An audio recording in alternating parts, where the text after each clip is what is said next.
Grabe ang galit ni Tatsumaki. Literal na binaluktot ang buong Z-City at pinigil si Psychos hanggang umagos ang dugo.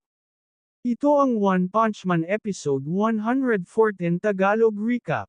Sa episode na ito ng One Punch Man Episode 114 Tagalog Recap, nasaksihan natin ang walang kapantay na kapangyarihan ni Tatsumaki habang nilalabanan niya sina Psychos at Orochi. Buong lungsod ng Z-City ay nabaluktot. Walang tigil na pag-agos ng dugo ni Psychos. Reaksyon ng Hero Association. Mga eksena ni na Atomic Samurai, Child Emperor, Pig God, Saitama, Flashy Flash, at King. Kung fan ka ng One Punch Man manga at gusto mo ng detalyado at Tagalog na recap, siguradong para sa'yo ang video na ito. Like, share, at subscribe para sa susunod na episode. At ayan na nga, magsimula na tayo.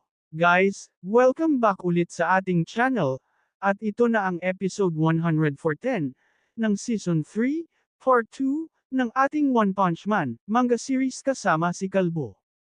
At huwag na nating patagalin pa, simulan na natin. At kahapon, dito tayo nagtapos, galit na galit si Tatsumaki kay Psychos. At ngayon, tuloy na ulit ang kwento. Ngayon naman, si Fubuki na ang focus. Makikita natin dito si Fubuki na parang biglang natakot, umiiyak talaga siya sa eksenang ito. Pero maya-maya, makikita rin natin si Fubuki na parang kumakalma na, at ito ang sinabi nila. Mula sa itaas, patuloy pang tumataas ang kapangyarihan. Dito naman, nagsalita si Silver Fang. Talaga bang walang hangganan ang kapangyarihang ito?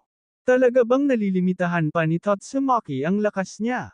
Sumagot si Fubuki, at sinabi niya na mas lalong tumataas ang konsentrasyon ng kapangyarihan ng kanyang ate.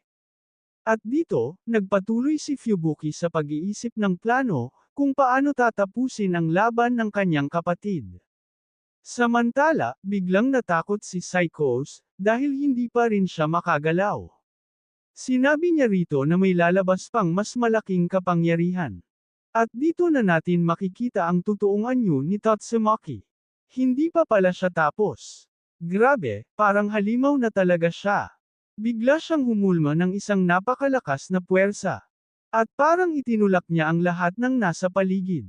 Pagkatapos nito, bigla siyang umangat hanggang sa Hero Association HQ. Makikita natin ang mga opisyal, nagkakadikit na ang mga ulo nila sa sobrang gulat. Naguguluhan sila sa nangyayari. Lumapit sila sa operator at sinabi. Ang mapa sa Z-City, nagwa-warp. At glitch. Paulit-ulit nilang sinabi. Pero gulat na gulat ang operator at sumagot. Hindi ito glitch. At bumalik ang eksena kay Tatsumaki, nakangiti siya, nakatayo. Nakalabas na ang buhok niya at may berdeng aura sa paligid. Bumalik ulit sa operator ang eksena, at nanginginig na siya sa takot. Hindi ito glitch, talagang baluktot na ang buong lungsod. Kaya naman natakot ang lahat ng opisyal. At dito natin makikita. Literal na umiikot at bumabaluktot ang buong syudad. Parang may dambuhalang bagyo na sumisira sa lahat. Muling bumalik si Tatsumaki, at ngayon ay durog-durog na sina Psychos at Orochi. Sobrang takot na ang dalawa. Pati buhok nila ay napupunit at nahahatak na. Tatlo silang hinihila ng napakalakas na puwersa. Makikita natin na umaagos ang dugo ni Psychos sa ibabaw.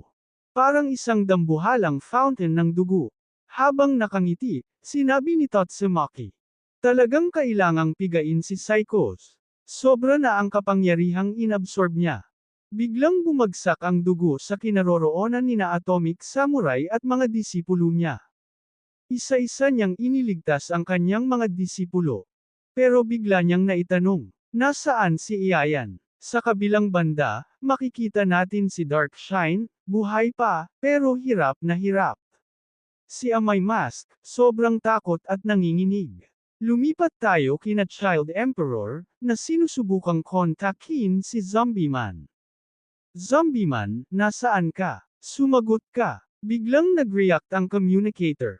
Hawak ito ni Child Emperor, pero parang may humawak pabalik. Kinabahan si Child Emperor at naisip, patay na ba si Zombie Man?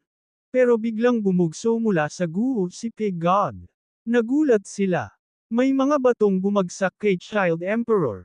Pero pinrotektahan siya ni Pig God. Samantala, sa loob ng guho, naroon sina Saitama at Flashy Flash. Sinabi ni Saitama habang naglalakad lang. Pinatigil ko na yung boss ng mga halimaw. Kasi masisira na naman yung bahay ko bukas. Sumagot si Flashy Flash na wala na siyang magagawa. Biglang napansin ni Flashy Flash. Nagbabago ang pwesto ng mga bato. Sinabi niya kay Saitama na magmadali.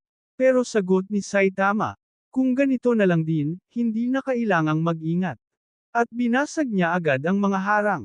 Nagkita ulit sila kay King, at muli na naman silang umakyat ng hagdan. Sabi ni King, aakyat na naman tayo. Pero biglang naputol ang hagdan. Parang gumuho ang buong gusali.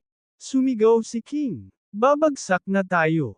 At tuloy-tuloy silang bumababa. Muling bumalik ang eksena kina Psychos at Orochi.